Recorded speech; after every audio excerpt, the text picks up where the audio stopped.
Working of the आई आज देखेंगे। इससे पहले के वीडियो में हम लोगों ने आई के स्ट्रक्चर को और उसके अलग अलग पार्ट्स को देखा, लेकिन इस वीडियो में हम लोग वर्किंग ऑफ द आई इस टॉपिक पर ब्लाइंड स्पॉट के बारे में जानेंगे कि क्या होता है, अडेप्टेशन क्या होता है, जिसके अंतर्गत लाइट अडेप्टेशन, डार्क अडेप्टेशन और फोटोकेमिकल बेसिस, जिसके कारण हम लोग लाइट या डार्क अडेप्टेशन हमें होता है, इसको देखेंगे। और आगे बढ़ते हुए कलर विजन, जिसमें द डायमेंशन ऑफ कलर और कलर मिक्सचर्स आता है, इसको डिस्कस करेंगे।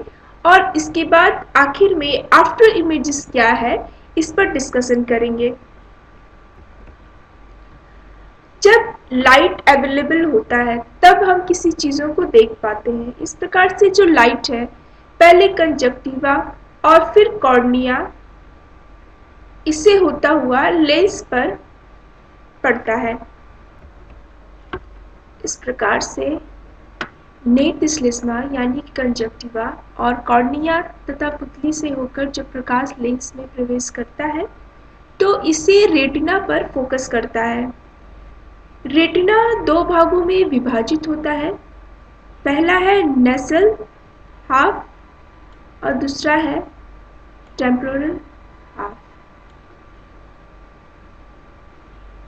अगर हम लोग फोबिया को केंद्र मान ले, सेंटर पॉइंट मांगेंगे, तो आँख के आंतरिक अर्धभाग जो हाफ पोर्शन है, जो नोज की साइड में है, उसे नेजल हाफ या नासिकार्थ कहेंगे। और इसी तरह से अगर फोबिया के केंद्र से आँख के बाहरी अर्धभाग को, जो शंख की तरफ होता है, वो शंखार्थ कहलाएगा।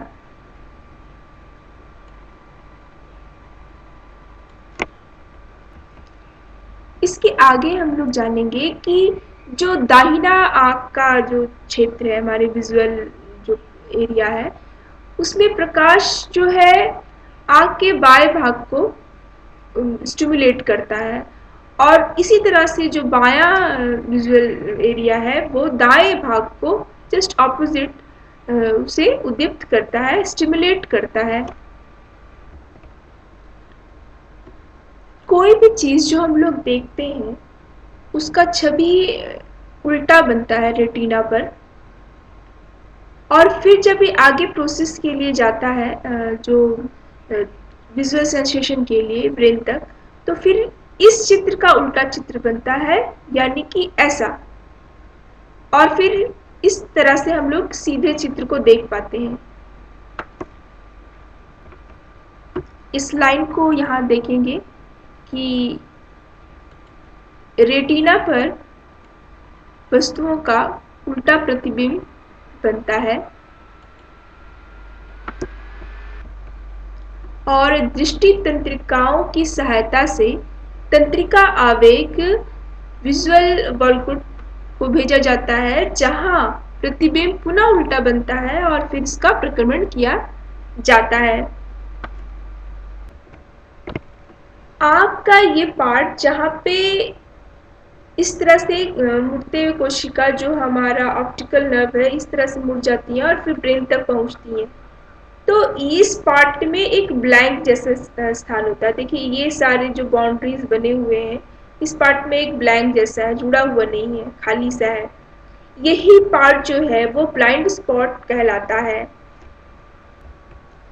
ब्लाइंड स्पॉट के एरिया में विजुअल सेंसिटिविटी पूरी तरह से एब्सेंट होती है, इसलिए इसे ब्लाइंड स्पॉट अंधस्थल कहते हैं। आगे बात करेंगे अनुकूलन की, जिसे अडेप्टेशन कहते हैं। अडेप्टेशन की प्रक्रिया को समझने के लिए एक उदाहरण पहले समझ लेते हैं।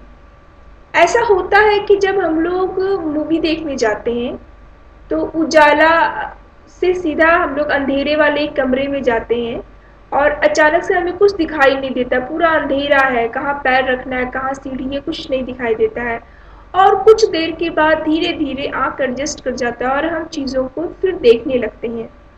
इसी तरह से एक अंधेरा कमरा से फिर जब हम लोग उजाले में निकलते हैं तो लगता है कितना ज़्यादा ब्राइट, कितना ज़्यादा रोशनी है। तो ये दो चीज़ें, जो एक है कि हम जब उजाले से अंधेरे में गए और फिर धीरे धीरे हमें कंफर्टेबल हो गया, हमें चीज़ें दिखने लगी। तो और इसी तरह से जब हम लोग अंधेरे से फिर उजाले में गए, हमें काफ़ी ब्राइटनेस लगता है, जैसे कि आंखें में चुभ रही हैं, और फिर धीरे धीरे वो नॉर्मल हो जाता है। तो इस तरह से आंख जो दोनों तरीके से जो समायोजन बैठाता है, यही एडेप्टेशन, यही अनुकूलन है। इस प्रकार से अगर अनुकूलन को या विजुअल एडेप्टेशन को डिफाइन करें तो इसे कह सकते हैं कि प्रकाश की विभिन्न तीव्रताओं के साथ सामंजस्य करने की प्रक्रिया को विजुअल एडेप्टेशन कहते हैं, या चाचू अनुकूलन। अब अनुकूलन में भी दो प्रकार के अनुकूलन की बात हो रही है, प्रकाश अनुकूलन और तम अनुकूलन। प्रकाश अनुकूलन यानी लाइट एडेप्टेशन, इसका मतलब ये है कि जब हम लो लाइट से किसी लाइट वाले स्थान पे, यानी कि हम मूवी हॉल में, अंधेरा कमरे में, मूवी हॉल में मूवी देखने के बाद मूवी खत्म जब हो जाती है और फिर हम लोग बाहर निकलते हैं, तो उस लाइट के साथ हमारा आँख पहले तो बहुत ब्राइट महसूस करता है बाहर के वातावरण को, और फिर उस लाइट के साथ एडजस्ट कर जाता है। इस तरह से जो लाइट के साथ एडजस्ट कर जाता है, यानी कि डार्क से लाइट में जब एडजस्ट करता है हमारा आईज, तो यही लाइट एडेप्टेशन कहलाता है। और यह जो क्रिया है, यह 1 से 2 मिनट का समय लगता है। और दूसरा जो है तम अनुकूलन, वो डार्क एडेप्टेशन है। इसमें क्या होता है कि हम लोग लाइट से जब मूवी हॉल में जाते हैं, मैंने बाहर हम लोग निकल के, और बाहर से जब फिर हम मूवी हॉल में प्रवेश करते हैं, तो उस अंधेरे में हमें कुछ नहीं दिखता, और फिर धीरे धीरे आँख एडजस्ट करता है और हमें सब दिखने लगता है। तो इस तरह से अंधेरे के साथ जो हमारा आँख एडजस्ट किया, यही डार्क एडेप्टेशन कहलाता है। एक बात ध्यान रखिए कि जो डार्क एडेप्टेशन है, इसमें समय थोड़ा ज़्यादा लगता है। जैसे यहाँ लिखा है, उसमें आधा घंटा अथवा प्रकाश के प्रति आँख के प्रभावन के पूर्व स्तर पर निर्भर होने के कारण उससे ज़्यादा भी लग सकता है। मतलब कि अगर बहुत उजाले से एकदम अंधेरे में गए, वो अंधेरा भी, उस अंधेरे का जो लाइट है, या अंधेरे में जो छोटे छोटे हल्के बल्ब जलते हैं, उसका जो लाइट है उस पर भी मैटर करता है कि कितना ज़्यादा है। इंटेंसिटी जितना कम होगा लाइट का, उतना ही हमें एडेप्टेशन में समय ज़्यादा लगेगा। लेकिन किसी भी कीमत पे जो हमारा प्रकाश के साथ आँख का अनुकूलन है, और जो हमारा डार्क के साथ अनुकूलन है, तो जो डार्क के साथ अनुकूलन है उसमें समय अधिक लगता है। अगला जो सब टॉपिक है वह है प्रकाश एवं अंधकार अनुकूलन के प्रकाश रासायनिक आधार। कहने का अर्थ यह कि हमें जो डार्क में या प्रकाश में एडेप्टेशन होता है, यह प्रक्रिया किसी रासायनिक, प्रकाश रासायनिक पदार्थ के कारण होती है जो हमारे आँख के रॉड्स में मौजूद होते हैं। तो इस तरह से जो हमारा अनुकूलन हुआ उसे हम लोग जानेंगे। यहाँ लिखा है कि प्राचीन मत के अनुसार प्रकाश अनुकूलन एवं तम अनुकूलन कुछ प्रकाश रासायनिक प्रक्रियाओं के कारण घटित होते हैं। दंडों में यानी रॉड्स में एक प्रकाश संवेदनशील रासायनिक पदार्थ होता है जिसे रोडोप्सिन कहते हैं, या फिर चाचू पर्पल यानी विजुअल पर्पल कहेंगे। और प्रकाश की क्रिया से इस रासायनिक पदार्थ के अणु विरंजित हो जाते हैं अथवा टूट जाते हैं। इन दशाओं में आँख में प्रकाश अनुकूलन की क्रिया घटित होती है। उसी तरह से जो दूसरी ओर तम अनुकूलन जो है प्रकाश को हटा देने पर होता है, इसमें विटामिन ए की सहायता से दंडों में, रॉड्स में वर्णक पुनरुत्पादित करने के लिए पुनः स्थापन की प्रक्रिया होती है। चूंकि ये प्रक्रिया में समय थोड़ा लगता है और यही कारण है कि प्रकाश अनुकूलन की तुलना में तम अनुकूलन यानी कि जो डार्क में अडेप्टेशन है वो प्रक्रिया धीमी होती है और समय अधिक लगता है। जैसा कि अभी थोड़ा देर पहले हम लोगों ने देखा कि प्रकाश अनुकूलन में कुछ समय लगेगा, लेकिन तम अनुकूलन में आधा घंटा या उससे अधिक का समय लग जाता है। इसका यही कारण है कि ये जो विटामिन ए की सहायता से जो दंडों में वर्णक है उसे पुनरुत्पादित करने के लिए या पुनः स्थापन की प्रक्रिया जो होती है उसमें कुछ समय लगता है, यही कारण है। इसके साथ ही साथ ये भी पाया गया है कि जो लोग जिनमें विटामिन ए की कमी होती है उनमें डार्क एडेप्टेशन बिल्कुल नहीं हो पाता है और वे अंधकार में चल फिर नहीं सकते हैं। आपने देखा है ना कि जो विटामिन ए की कमी से जो रतौंधी होती है, ये उसी के बारे में बात कर रहा है कि अगर किसी का विटामिन ए कम है तो वो अनुकूलन नहीं कर पाता है वो, और इसी तरह से अंधकार में उसको चलना फिरना बहुत मुश्किल होता है। उनमें डायरेक्शन का भी प्रॉब्लम होने आने लगता है। जैसे कुछ लोग हैं जिनमें विटामिन ए की कमी है तो वो रात को अकेले कहीं अगर जाना हो तो उनके लिए बड़ा रिस्की हो जाता है, और इस स्थिति को प्रायः निशांतता रतौंधी कहते हैं। ये हिंदी में निशांतता कहेंगे और रतौंधी कहेंगे, और ये बहुत मतलब हम लोग पढ़े भी हैं स्कूल्स में, ये बायोलॉजी में ये रतौंधी के बारे में कि विटामिन ए से होता है। अच्छा, इसके बाद इसी प्रकार शंकुओं में पाए जाने वाले रासायनिक पदार्थ को आयोडोप्सिन कहते हैं। यानी जो हमारा रॉड्स और कॉन्स होता है और जिसका फोबिया में ये इसका डेंसिटी ज़्यादा होता है, तो यही रॉड्स और कॉन्स है जिसके कारण हमें कलर परसेप्शन होता है।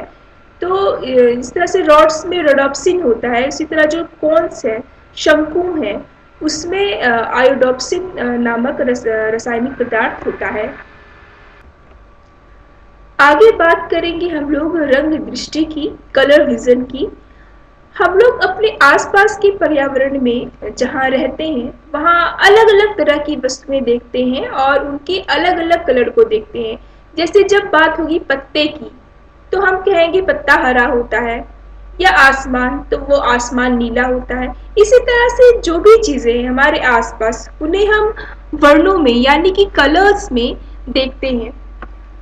और ये जो हमारा एक्सपीरियंस है, जो सेंस होता है हमें कलर का, ये एक तरह का मनोवैज्ञानिक विशेषता है।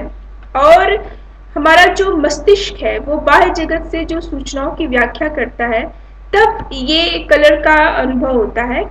और इसके अलावे जो हम लोग कहते हैं कलर, रंग या वर्ण, ये इसे अगर वैज्ञानिक भाषा में कहें तो इसे तरंगदैर्घ्य कहेंगे, वेवलेंथ कहेंगे, ना कि कलर। और हम जो भी चीजों को देख पाते हैं, जो हमारा स्पेक्ट्रम है दृष्टि का, तो इसके लिए एक रेंज तय है, जो रेंज है 380 नैनोमीटर से 780 नैनोमीटर, और इसी के बीच के जो प्रकाश, इस रेंज का जो प्रकाश है उसे ही हम ग्रहण कर पाते हैं।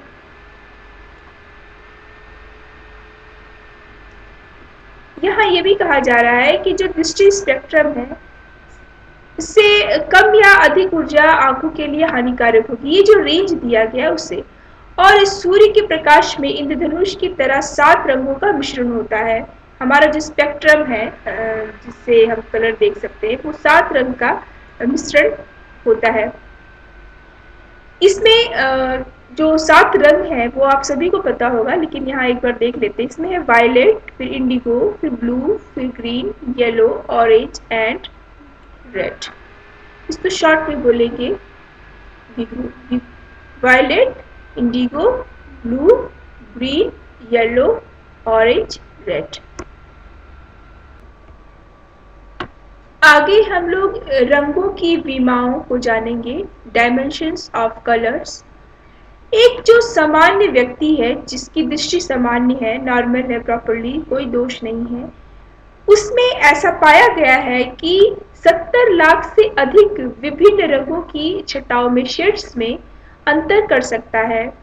हमारे रंगों के अनुभव जो है, जो हम रंग को देख पाते हैं, समझ पाते हैं, उसको 3 मूल विमाओं के रूप में किया जा सकता है, जिसमें वर्ण, संतृप्ति एवं द्युति ये 3 आते हैं। पहले तो वर्ण आता है। वर्ण का अर्थ है यह रंगों का गुण बताता है। कहने का मतलब कि जब हम किसी कलर को किसी से पहचानते हैं कि कौन सा लाल है, नीला है, कौन सा कलर सफेद है, तो ये जो हम लोग पहचानते हैं वर्ण को, ये इसी के कारण होता है। और वर्ण जो है वो तरंगदैर्घ्य, जो वेवलेंथ है, उसके अनुसार उसका मतलब भौतिक पहचान होता है कि तरंगदैर्घ्य की क्या लंबाई है, और उसके अकॉर्डिंग पहचानेंगे कि ये इस कलर का है। जैसे यहाँ एग्जाम्पल लिया हुआ है कि अगर नीला रंग है तो उसका तरंगदैर्घ्य इतना होगा, 465 नैनोमीटर। और इसी प्रकार से जो हरा रंग है उसका 500 नैनोमीटर वेवलेंथ होगा, और जो इस वेवलेंथ का होगा हमें उस तरह से कलर परसीव होगा। और जो रंग है अवर्णक रंग, जैसे कि जो 7 रंग में नहीं आ रहे हैं, इसमें काला है, सफ़ेद है, भूरा है, ये जो इनके आधार पर नहीं पहचाने जाते हैं। ये जो अवर्णक रंग वर्ण के आधार पर नहीं पहचाने जाते हैं। वो 7 जो रंग हम लोग बात किए थे वही पहचाने जाते हैं। इसके बाद बात आती है संतृप्ति की। संतृप्ति एक मनोवैज्ञानिक गुण है जो किसी सतह अथवा वस्तु के वर्ण की सापेक्ष मात्रा से संबंधित होती है, यानी कि उसकी इंटेंसिटी मतलब किस तरह से है उसे संतृप्ति कहेंगे। यह बात जानना यहाँ आवश्यक है कि एक ही तरंगदैर्घ्य है। जैसे कि अगर हमें ब्लू देखना है, उसका एक पर्टिकुलर तरंगदैर्घ्य है, तो उसमें हमारी उसकी संतृप्ति क्लियर है। लेकिन अगर बहुत तरह के तरंगदैर्घ्य वेवलेंथ होंगे, उनका मिश्रण हो जाएगा, तो यही संतृप्ति घट जाएगी। जैसे कि भूरा रंग कुछ कलर का मिक्सचर होता है, तो क्योंकि 7 कलर है अपने फॉर्म में, उसके बाद जो भी कलर हमें मिलता है वो कुछ कलर का मिक्सचर होता है। तो इस तरह से जब भूरा रंग बना तो वो भी कुछ कलर के मिक्सचर से बना, और इसलिए जो भूरा रंग है वो असंतृप्त होता है पूर्णतः। आगे ब्राइटनेस द्युति के बारे में बात करेंगे। ये प्रकाश की तीव्रता होती है, कितनी इंटेंसिटी है किसी वर्ण में। यह वर्ण एवं अवर्णक दोनों रंगों के आधार पर बदलती रहती है। जैसे सफेद एवं काला रंग द्युति विमा के शीर्ष एवं तल को प्रदर्शित करते हैं, यानी कि सबसे ज्यादा द्युति ब्राइटनेस में अगर सीरियल वाइज करें तो सबसे ऊपर जो कलर आएगा वो व्हाइट है, और सबसे नीचे जो बेस में आएगा वो काला है। इस तरह से हमने मान लीजिए कि सारे कलर को अकॉर्डिंगली सजा लिया है। तो अब जो है सफ़ेद रंग है, इसमें ब्राइटनेस की मात्रा सबसे अधिक होगी, जो सबसे ऊपर रहेगा उसमें सबसे अधिक होगी, फिर उसके बाद, और लास्टली जो काला रंग होगा उसमें ये ब्राइटनेस की मात्रा सबसे कम होती है। अब हम लोग रंग मिश्रण, कलर मिक्सचर के बारे में देखते हैं। इसमें कलर मिक्सचर में हम लोग देखेंगे कि एक जो फॉर्म है, 7 कलर्स है हमारे पास, उसमें कुछ कलर को मिला के फिर दूसरे कलर को मिलाते हैं। इसी तरह जितने भी शेड हमें दिखते हैं वो सब आपस के कलर के मिक्सचर ही होते हैं।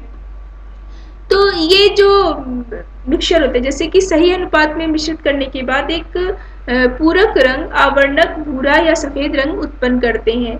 तो पूरक रंगों के उदाहरण जैसे लाल हरा तथा पीला लाल ये है।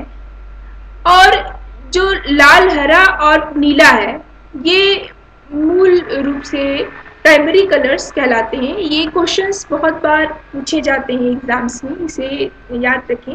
जैसे लूडो है तो लूडो में लाल होता है, हरा होता है, नीला होता है, पीला होता है, ठीक है।